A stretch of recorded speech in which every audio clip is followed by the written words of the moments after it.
Berici Climbs è un'iniziativa che mette in evidenza il patrimonio collinare berico con un'applicazione, con un progetto, con 100 salite, circa 50.000 metri di dislivello in ascesa e discesa, con 40 itinerari, per cui con percorsi adatti sia a ciclisti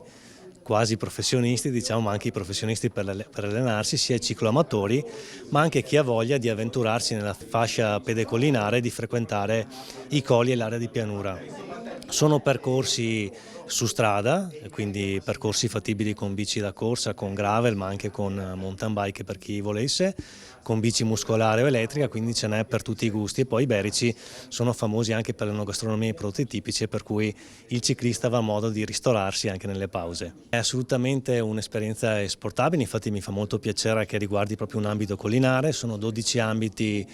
collinari nel Veneto, tutti hanno ospitato bene o male qualche tappa del Giro d'Italia, qualcuno anche il mondiale di ciclismo, qualcun'altra di gravel o di mountain bike, per cui sono veramente ambiti che si prestano al ciclismo, dove il ciclismo è nel DNA anche di chi ci abita, perché in Veneto abbiamo proprio una filiera sul cicloturismo e sul ciclismo, filiera che riguarda la produzione di bici e di mezzi, ma anche proprio di squadre ciclistiche, per cui è veramente adatta. E poi con le ultime ciclabili proprio realizzate dalla Regione Veneto, penso alla Treviso Stiglia,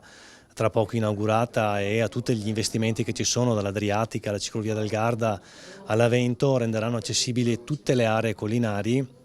non solo da un punto di vista ciclistico, ma facilmente raggiungibili anche dalla viabilità, e quindi penso alla superstrada pedemontana che ha cambiato la geografia dell'accessibilità a tutte le aree collinari. Berici Climbs, il parco cicloturistico più grande d'Italia, annovera 100 salite, 40 itinerari per un totale di 3.000 km e 50.000 metri di dislivello su un territorio unico, il comprensorio collinare di Colli Berici in provincia di Vicenza, di 165 km² che tocca 17 comuni. E il parco comprende 100 salite e 40 itinerari, come detto, classificati in 5 gradi, 5 livelli di difficoltà a seconda della pendenza media, della lunghezza che hanno queste salite, e partendo dal verde le più semplici, l'azzurro, il giallo, il rosso ed il nero, e sono aperti a tutti, quindi a ciclisti amatori ma anche a famiglie, perché ci sono